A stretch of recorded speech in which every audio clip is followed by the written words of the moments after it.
The Tom Woods Show, episode 600. Prepare to set fire to the index card of allowable opinion. Your daily dose of liberty education starts here. The Tom Woods Show. Hello, everybody. Amazing. We are at episode number 600. In today's episode, I'm actually playing you another talk, and this is another one that I am virtually certain you've never heard. Regular guests will resume tomorrow, and in fact, within the next week or so, I will be talking both to Scott Horton and to Justin Raimondo. I've been having requests for both, and so they are coming back. We have a bunch of other fun topics to be hitting over the next week or so. But anyway, what I want to do is tell you a little bit about what you're going to hear today. Now, some of this you may not agree with, because it is my view that it's not immoral to vote. It may be a waste of your time, it may be fruitless, it may be a lot of things, but it's not immoral. I don't believe it is. Lysander Spooner did not believe that it was. There is a reasonable tradition of people among libertarians who believe that it's not. That doesn't mean that we're right. It just means that I'm not the only one, so if you're upset at me, you better also be upset at Murray Rothbard. Anyway, this was the 2013 Illinois Libertarian Party Convention, and even though I do say we from time to time, I'm generally thinking about libertarians in general. I'm not actually a member of any political party, but they did invite me all the same, and I shared some thoughts about what ought to be done, and I hope you like it. I took out some of the opening banter, even though it is kind of funny, actually, the opening banter. Maybe I'll keep the opening banter in. I can't decide. I don't know. Who knows? We'll see. We'll see what I do. If it seems like I start mid-sentence, then you know that I decided to take the opening banter out. Before we get to it, let me let you know I'm doing another, because I'm a softie, and a lot of people enjoyed getting a free copy of Brian McClanahan's book on the crummy presidents. I'm doing another book giveaway.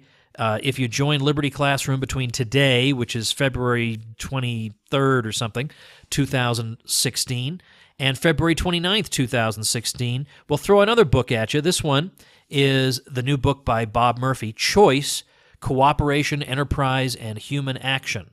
And it's basically a distillation of Mises. So if you've been intimidated, you don't want to read Ludwig von Mises because you think you're not going to understand him or whatever, it's too hard, Bob will get you ready with this fantastic book that has more blurbs and more enthusiastic endorsements than I've ever seen for any book, and I'm not joking about that. One of them is mine. So you get a free book if you join between the 23rd to 29th. You got to ask for it, got to write to us, but check out libertyclassroom.com, and I'll have the whole deal explaining about the free book, and I'll have a link for coupons and discounts on today's show notes page. So if you're interested, this is an easy show notes page to remember, tomwoods.com/600, and that's how you'll know how to grab your free book, plus get a discount at Liberty Classroom, which is where you learn the history and economics they didn't teach you. Here we go with my talk, and I hope you enjoy it. One of the books that's on the table is called We Who Dared to Say No to War, and I point this out to you because I've got about maybe a dozen of them. And this book is only 10 smackers. And I want to point out to you the reason it's 10 smackers, just so that you're not going to complain to me later that I ripped you off, is that on this printing there was a mistake. All the table of contents, it lists every item as starting on page 0. So if you can deal with that, it's a mere 10 smackers. Now, on the other hand, as somebody pointed out to me, if I were a better marketer, the way I should have marketed this is said, okay, you get a book plus a free puzzle, right? But not smart enough marketing this. I did this, by the way, with a guy on the left that I knew when I was living on Long Island. We got to know each other, and I didn't agree with him on anything except on war. And so we thought, well, we're anti-mass murder. That's the basis of a friendship. So what we did was we just took all the most interesting writings we could find from all the major American wars, anti-war writings. Our criteria were that you couldn't be, if you're going to be included in this book, you couldn't be a fascist or a commie. But otherwise, we were very generous and ecumenical. So it goes from the War of 1812 and all the people, contemporary critics of all these different wars up to today. So it's kind of an interesting little book. But that's so you know, don't you come crying to me later. Woods ripped me off with a broken table of content. Now I just told you. Anyway, I'd like to say a big thank you to the Libertarian Party of Illinois. I'm quite delighted to be here and to speak to people who have been in the trenches for I don't know how long, but I'm sure for many of you it's a very long time. Okay, good, right, yay. Now, one of the one of the fun things you must have to deal with would be the libertarians who tell you that voting is immoral and participating in the political process is immoral. So we don't care about your elections and we don't care about your races. We don't care. We're not going to pay any attention. We're not going to vote for you. We're not going to help you. And there are a lot of people who hold that view. I'm really now. I suppose there are a lot of people in my circles who hold that view. I'm sure that in the broad spectrum of things, we're dealing with a tiny minority. But all the same, there are a lot of people who seem in libertarian circles to hold this view, and I just don't accept that. Now, I realize I'm preaching to the choir here, but I do want to begin by talking about this a little bit. Because it seems to me that a very good counterexample that several people have raised is, suppose you've been confined in a slave labor camp, and one day the government announces that, all right, we're going to have a vote. Every prisoner in the slave labor camp gets a vote, and if a majority of you votes to be freed from the slave labor camp, we'll free you. Now, is your voting skeptic going to say, well, in that situation, on principle, I just wouldn't vote. I'm going to stay here in the prison camp. I mean, if that person would rather stay in a prison camp than vote, then I say, wipe the dust off your feet and move to another town and move on, right? Don't bother with this person. But the point is that when they claim that, well, by voting you are legitimizing the system, right? No, you're not.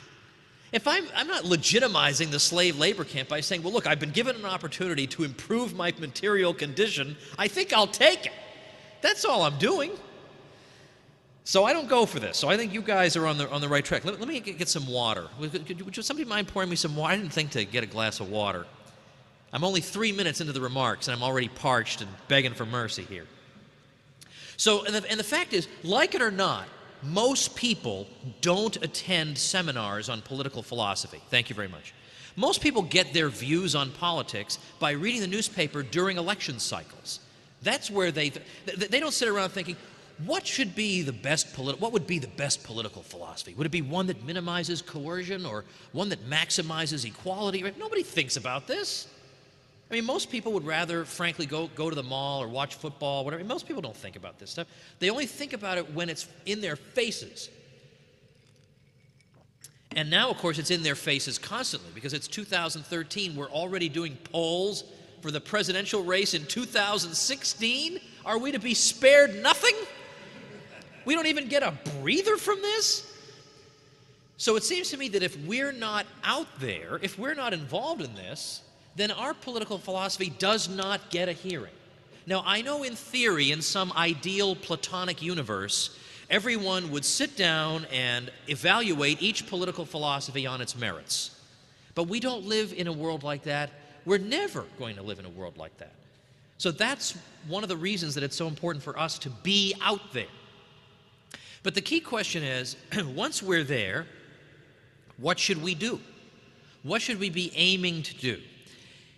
We want to be successful, but it depends. Sorry to sound like Bill Clinton here, but it depends on what you mean by success, right? I mean, success can mean a lot of different things. Now, obviously, you'd like to win, right? There's nothing against winning. We're not philosophically opposed to winning. But winning at what cost? There wouldn't be much point in winning if by the time you get in, you have morphed into John McCain, right? Then what was the point? You wasted your time, you were away from your family. Like, what was the point? So we have to ask what we would consider success. And we also have to remember how gigantic our task is.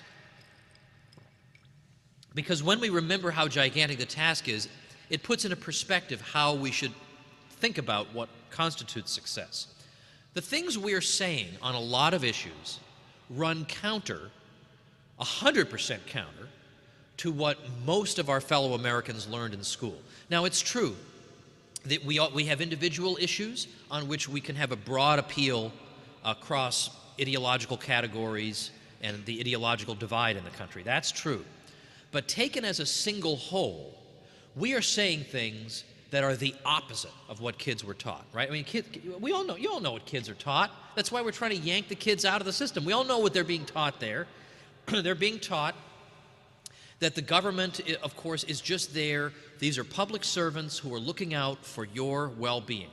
And that's why they're there. They're sacrificing their time and their resources, not for themselves, you understand.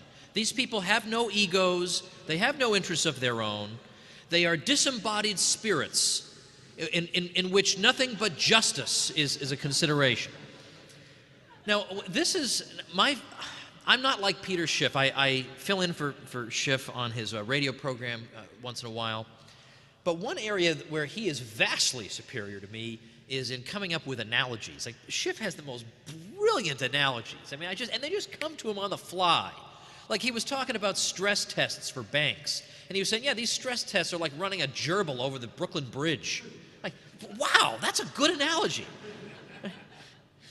So when I come up with an analogy, like once every 8.5 years, I cling to this thing like grim death. So forgive me if you've heard this one before, but the analogy I like is, suppose that most kids were educated not in government schools as they are today, but suppose they were educated in schools funded by Walmart. Now, what would happen? They'd be in the Walmart classroom, and they would hear all day long about how wonderful Walmart is, where would you kids be without Walmart, and up on the wall, they would have all the portraits of the Walmart CEOs from over the years, and they would be taught to dance a little jig and sing a song about the greatness of the Walmart CEOs, we're unworthy to stand in their presence and all that. And then every year, they'd get one day off from school where they could celebrate the greatness of the Walmart CEOs. Now, I guarantee you, if that were the case, people would say, that is screwed up, right?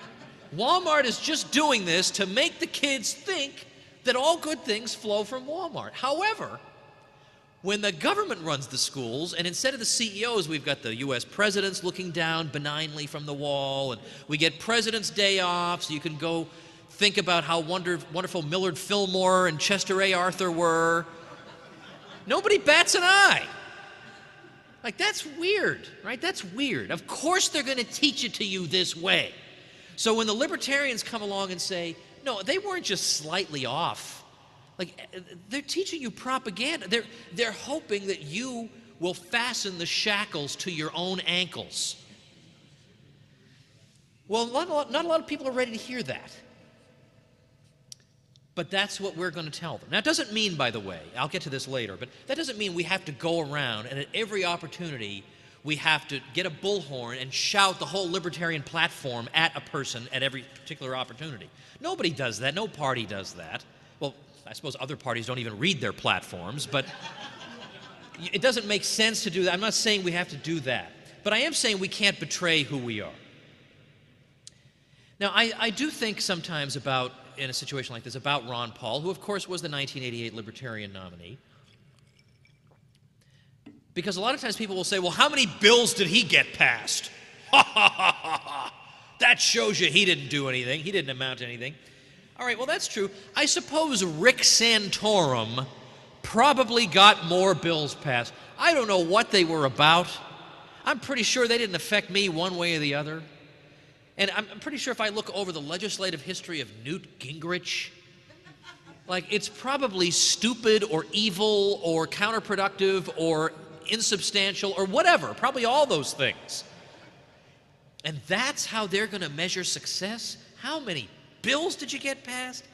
How many bills can you get passed in this current environment? That shouldn't be a feather in your cap. My question would be, how many kids are reading F.A. Hayek and Ludwig von Mises because Rick Santorum inspired them to do so? I mean, I'm going to take a wild guess that Rick Santorum hasn't read a whole lot of Mises. It's just a... But yet, Ron Paul, this guy who, by his own admission, he'll say, look, I'm not the most articulate guy. I'm not the best debater in the world. I'm just a regular guy who believes in this message. This guy, who's now 78, tells people, you know, kids, there's a 900-page economic treatise I think it'd be a good idea for you to read. They say, done. Okay. You want me to read that? I'll do it. You know, at the Mises Institute, not too long ago, maybe a couple years ago, we were trying to clear out some old editions of Human Action because we were bringing out a really, really beautiful, handsome new one. So we were selling the old one for like $15, and that's like 2 cents for most. I mean, $15 for Human Action is a great deal. So we advertised this online. Hey, you know, get your copy of Human Action, $15. Now, Mises.org is a heavily trafficked site. It's super powerful, but it could not withstand the stampede to get a $15 human action. It actually brought the website down. And it's mostly 18 to 25ers going to do this. And it's amazing. And it's because of this guy. And it's not because Newt Gingrich or whatever, Fred Thompson or any of these people told them to do it. It's this guy. Now, I call that success.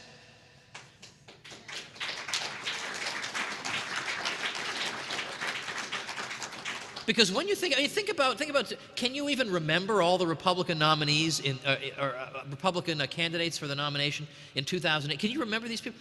Duncan Hunter, anybody remember that guy? Right?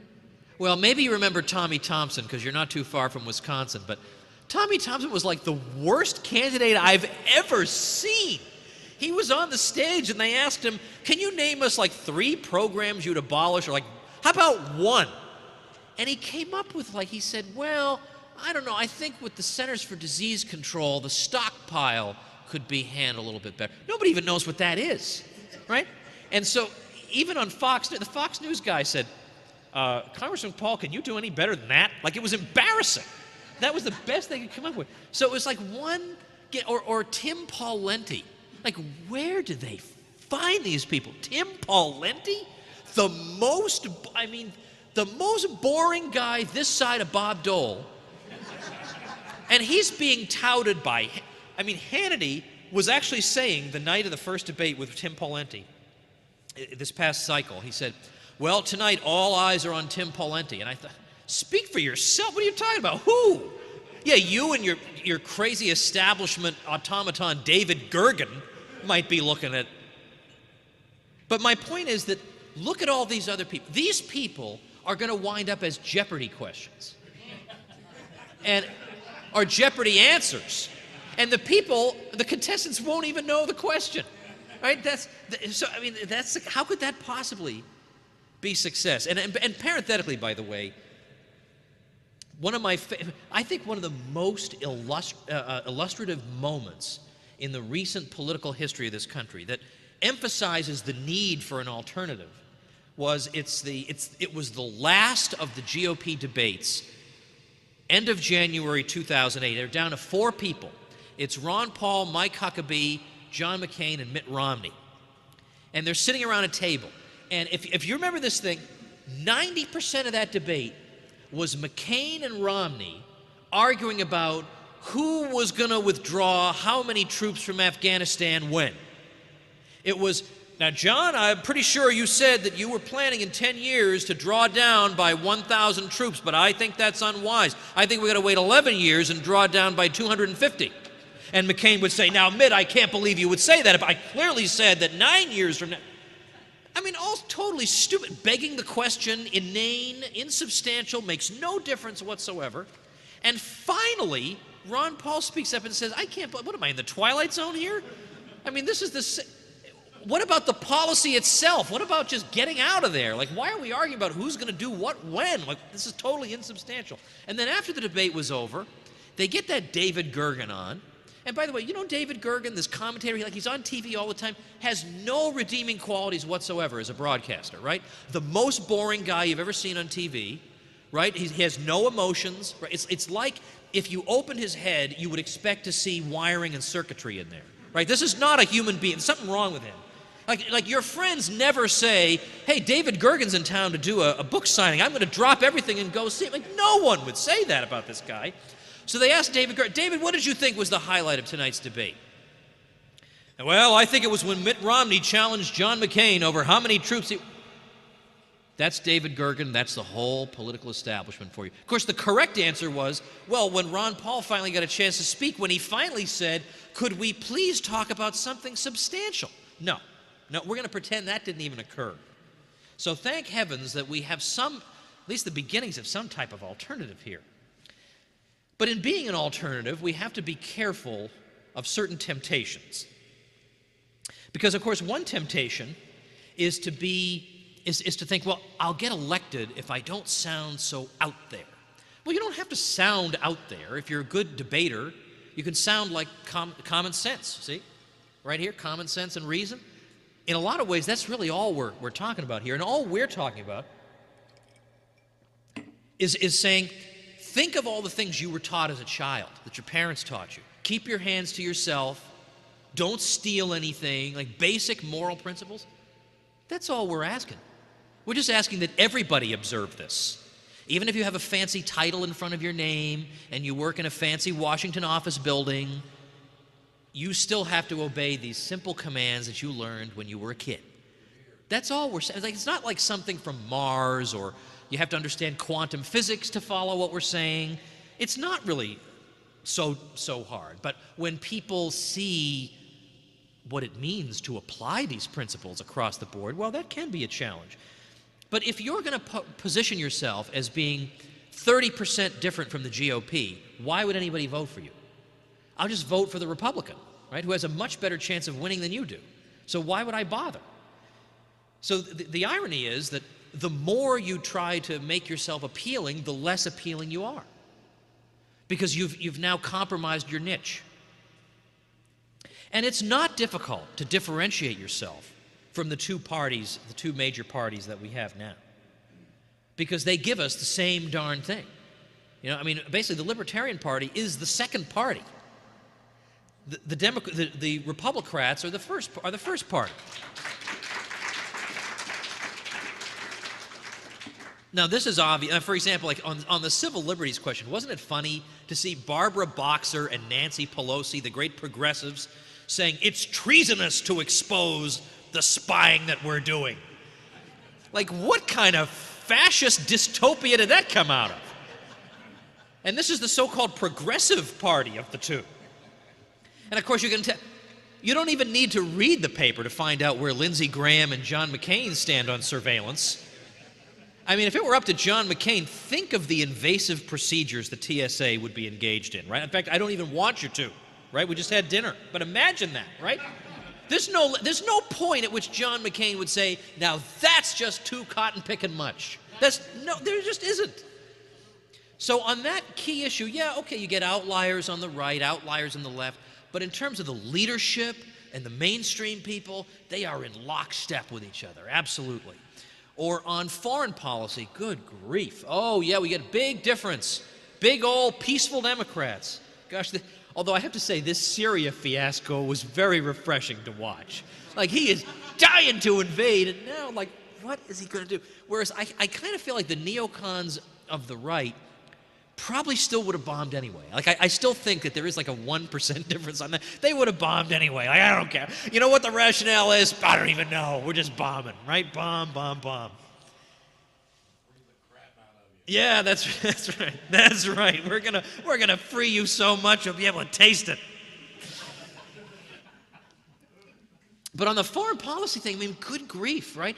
Like when Obama talked about foreign policy, he even said we can't be isolationists.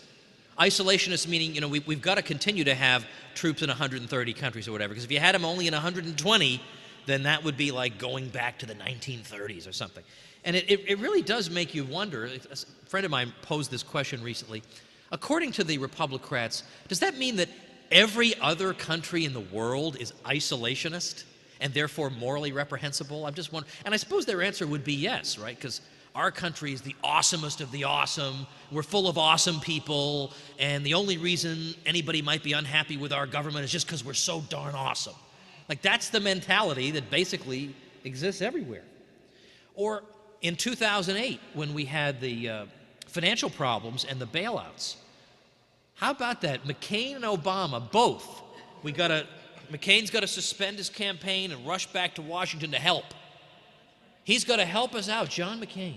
John McCain, the guy who, it was said that he doesn't know a whole lot about economics, and he does not. Now, I mean, he's not the brightest bulb, and I think he actually graduated like at the bottom 1% of his class. It was some horrifying statistic. But when it came to economics, he actually said, to give himself credibility, that, well, you know, okay, I admit I haven't studied a lot of it, but heaven help us. He said, I have Alan Greenspan's book. There's his credential.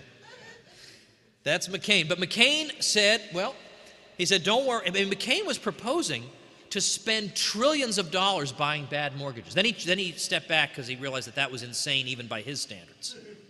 But he was going to do that.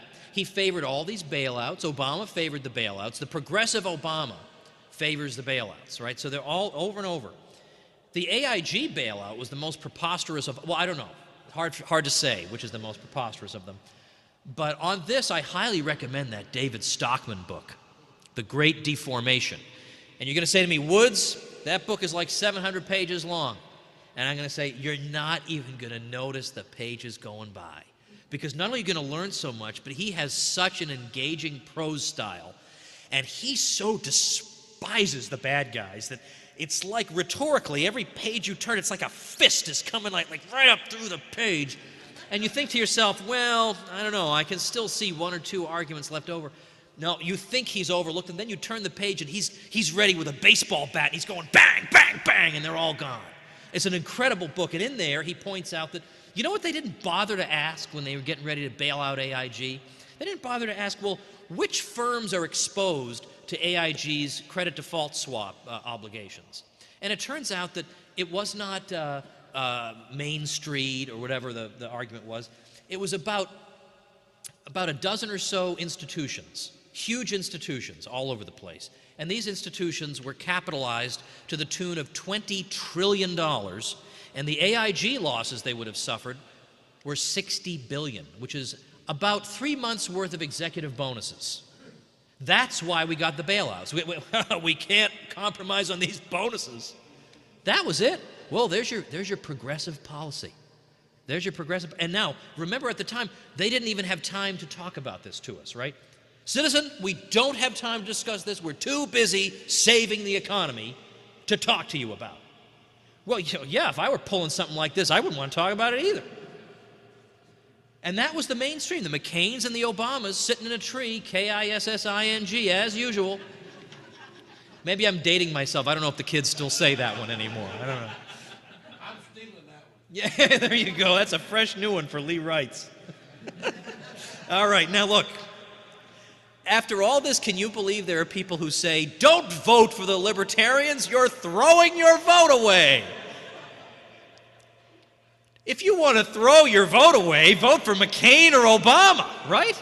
Vote for the Republican, vote for this. You're going to get this no matter which one comes into power. You're going to get the war, you're going to get the bailouts, you're going to get the spying, you're going to get all of it. That's throwing your vote away. I would emphasize, if I were running as a Libertarian, I would emphasize constantly the commonalities of the competing candidates, how similar they are. I'd have their faces morphing into each other. The technology that's available to us, by the way, graphically today, allows us to get away with all kinds of fun. I would depict them together in my ads. Hey, there they are. I have their little heads bouncing together, smiling at each other. Okay, maybe I'd even have them in a tree smooching, right? I mean, and I would say, look, if the Democrat wants to bulldoze your neighborhood, the Republican will promise to do it 10% cheaper. Is that what you want? So I came up with this ad idea, all right? And I've written the first half. You guys write the second half for yourselves, okay? Here's my ad. And this is an ad where I'm basically trying to appeal to young people. Now, young people just generally don't vote. I don't know why that is, but it's a fact. It's hard to get them to vote. Maybe we can change that. I don't know. If we can make it seem cool, Libertarians seem cool, I don't know. And I do know that the oldest cohort, they vote like crazy. Like, it does not matter if it's the last thing they do, they're going to go in that polling place and vote. So I'm basically conceding that voting block in this ad. So the ad idea runs this way. When your parents, or maybe I'll say grandparents, were growing up, and then we'll show all these different things that they did when they were growing up. People used to read something called newspapers to keep up with the issues of the day. If you needed to look something up, you drove halfway across town to consult a 40-year-old encyclopedia. What is that? Walter Cronkite told Americans what to think. There were 3 TV channels and 2 political parties. And so I roll that all up as the same old-fashioned, what do you want to be like your parents and drive their Buick? Or drive their Oldsmobile? Or do you want to be us? Like, so the second half, I leave to you guys. But I like this. In the old days, we had all this backward, silly stuff. Like today, I'm embarrassed. Like I have a child who's growing up can't imagine life without Google. Like, I'm embarrassed to tell her how I used to look up dates, you know? Like, I would just have to say, well, I guess I'll have to, 3 weeks from now when I'm passing by the library, I'll go look it up. I mean, horrifying. But it's not those days anymore. Now, as I indicated earlier, I understand the sentiment that says we need to water down the platform to broaden our appeal. But again, I would urge caution with this because I think that in doing so, you're actually narrowing your appeal. Moreover, I think we need to be as clear about who we are as possible. And for that reason, and this might be a little controversial, but I have never liked this slogan that libertarians, we're fiscally conservative and socially liberal. The Texas LP just got rid of that as its slogan, and wonderful, great, not a moment too soon. Because that gives the impression that libertarians don't really have a philosophy. We're just a little from column A and a little from column B. But to the contrary, we're the party with principles, right? It's not that we have a little bit of their philosophy. It's that it makes us sound we're totally inconsistent. We're sort of left and we're sort of right. No, we are the most consistent political philosophy in the history of the world. We have a single principle, non-aggression. And once you understand that, you understand the libertarian position on everything. So what we believe in is freedom and treating you like an adult. That's it. That's the way to talk to people about it. You want to know where we stand? Just imagine your life without hangmen and executioners threatening you all day long, and you'll know what life would be like with the libertarians. Also, in national races, I see no reason to run away from foreign policy, because that obviously taps into a huge reservoir of discontent that obviously Ron Paul managed to exploit very, very effectively. And I would certainly avoid, if I'm talking foreign policy as a libertarian candidate, I would never use a phrase like U.S. interests. That's regime speak, U.S. interest. What is that? Corporate interests? What is that? The interests of the ruling class? What does that even mean? We don't talk that way. Let the Republican talk that way. Let the Republican talk about U.S. interests. You talk about the justice of the situation and the fact that people are being fleeced and looted in order to torture people they've never even met and exploiting their patriotism like that. That, gee, you know what? The same people that you conservatives are saying, I don't trust you to educate my kid, or I'm afraid you're going to take my guns away. However, as soon as you tell me about Syria, I will drop all my critical faculties and immediately accept everything you're saying. That's just not consistent. It's the same people, okay? The same people who are promoting milk subsidies that you hate so much. I wish they could get as excited about war as they do about milk subsidies, ridiculous things like that. These are the same people lying to you about foreign. They lie about everything. They can't help themselves. They would look right at you and tell you have 3 eyes. Now, they stand to gain nothing from that lie. They just can't help themselves. Now, again, I don't mean to say that you have to go around to every single potential voter and say, hello, Mr. Potential Voter, let me tell you all our positions on every single thing. No. You think of, what is my entry point with this person, right? Or this group? How do I get them? I mean, this is how we would, even if we had nothing to do with elections, we're just talking to our friends and neighbors. Just think about, well, what are the interests of my friends and neighbors? And where's there possible commonality with my libertarian philosophy? And so one of the ways I've actually done something kind of like this. I haven't written a book in a little while.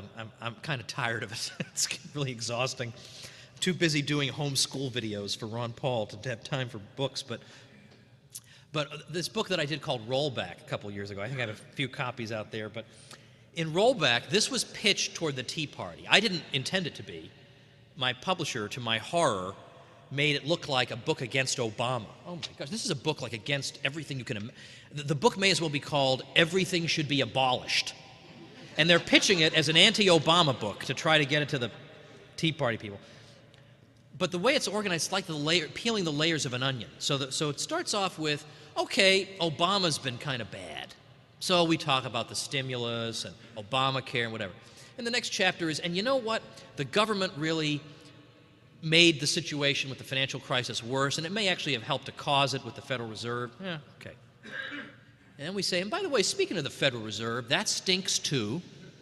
And in the next chapter, and by the way, the military-industrial complex is also a scam, and let me show you all the details about that. And then the last chapter is, and if I left anything out, like, I don't know, government funding of science, like really hard ones to argue, let's cover those. So I get them in with, yeah, okay, he's right, that Obama, he sure is a troublemaker, you know, but then I've got him, all right? And then I just make it seem like one thing is just naturally following from the other, right? I'm just taking things where they lead me, that's all. So I enjoyed that. That was mischievous to actually have that happen. Now, it doesn't mean also that we have to be against all reductions in government power or all reductions in taxes if they're not reductions to zero. Like some people accuse us of that. Hey, we want to reduce taxes from 28% to 10%, and you libertarians are against that. No, we're not. Of course I would love to have the taxes go down to 10% tomorrow. But as a libertarian, I myself am going to say, well, look, I want as low as can possibly be imagined, but I'll be happily willing to work with anybody who's going in the right direction. I think that should be our attitude. But today we have a absolutely tremendous opportunity, the likes of which we've never had before. I mean, think about in the old days. Think about when the Libertarian Party was founded. If you wanted to find out more about the Libertarian Party, well, send a self-addressed stamped envelope to our post office box, and then we'll. Yeah, whereas today you've got all these opportunities, and also, especially with YouTube, and ever since the Ron Paul campaigns, I've seen that there are people in the liberty movement who have talents that I couldn't cultivate if I had 10 lifetimes, especially like video production. Some of the ads that these people know how to make are just devastating, and we got to exploit this, right? I mean, these people whom we're running against are so... they're at once laughable and disgusting, like all together.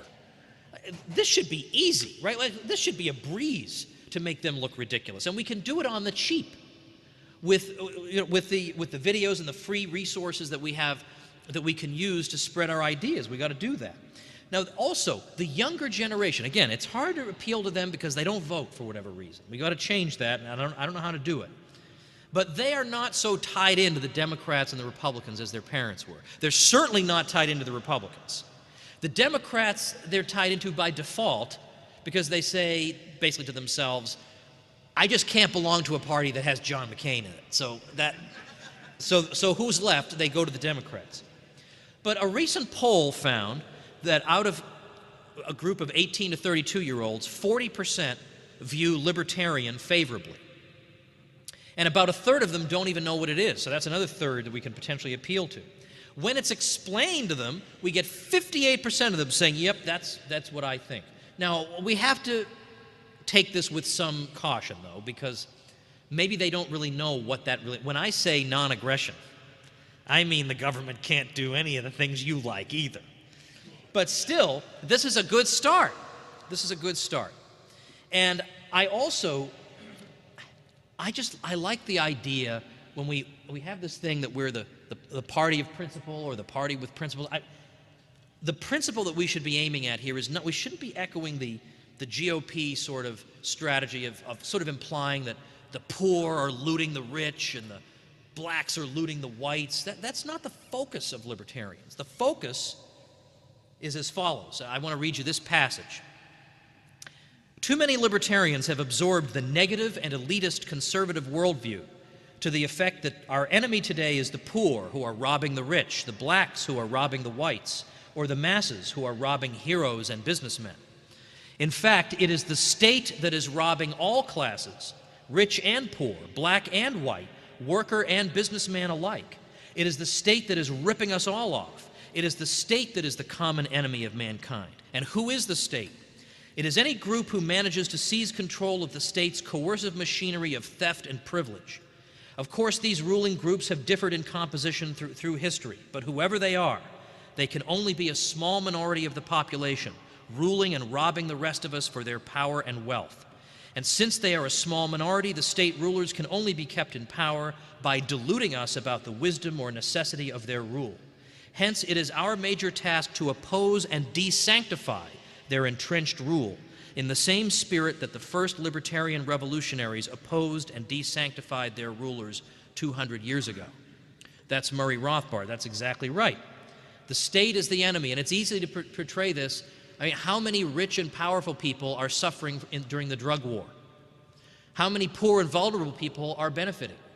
And just go on down the list. How many poor and vulnerable people are benefiting from the bailouts?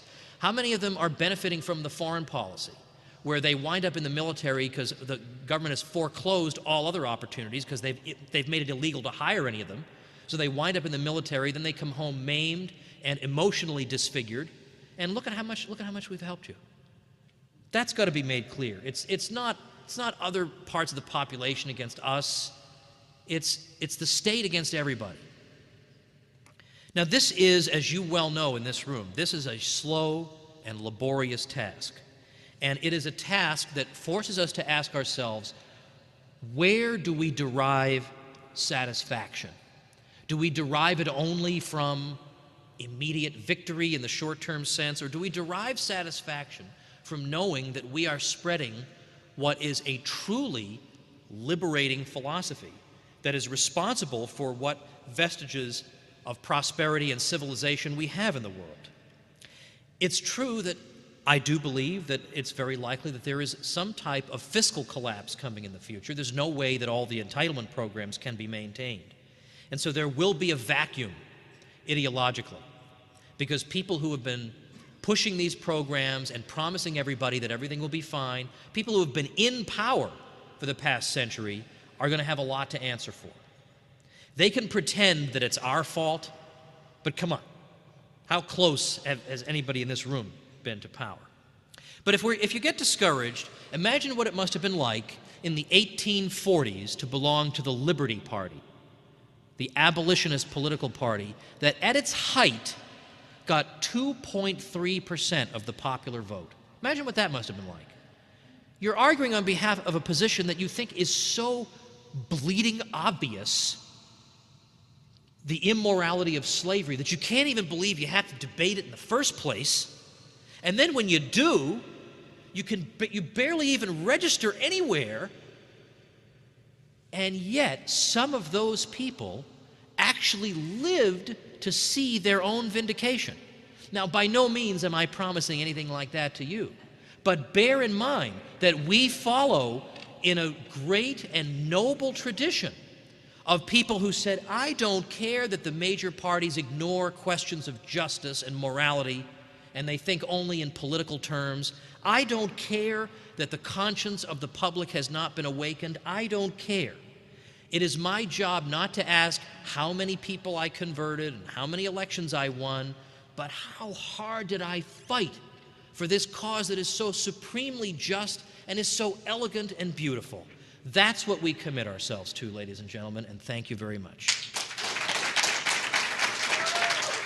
All right, that'll do it for today. Remember, we have a very, very limited time offer where you can get a free copy of Bob Murphy's book, Choice, which is the best introduction to Mises. It's like an intermediate book between economics in one lesson and human action. What should you read? You should read Bob's book, Choice, and you might as well get it for free. So join libertyclassroom.com and drop me a line letting me know that you like the book, giving me your address, the details on how to do this, and how to use a coupon and get a discount while you're getting your free book. All that stuff will be on today's show notes page, tomwoods.com/600. Let's see, what is coming up tomorrow? Tomorrow we're going to have a case study, actually, of somebody who joined the Liberty Movement, and we'll talk about how you do that. Like this is a person who has actually had jobs more or less promoting these ideas. And how did this happen? What do you do? Well, we'll look at one case study and see what we can glean from it. So join me for that, and then some foreign policy. We're going to look at what's going on in Syria a little later this week. Lots of fun stuff coming up. Thanks for listening. See you tomorrow. Become a smarter libertarian in just 30 minutes a day. Visit tomwoods.com to subscribe to the show for free, and we'll see you next time.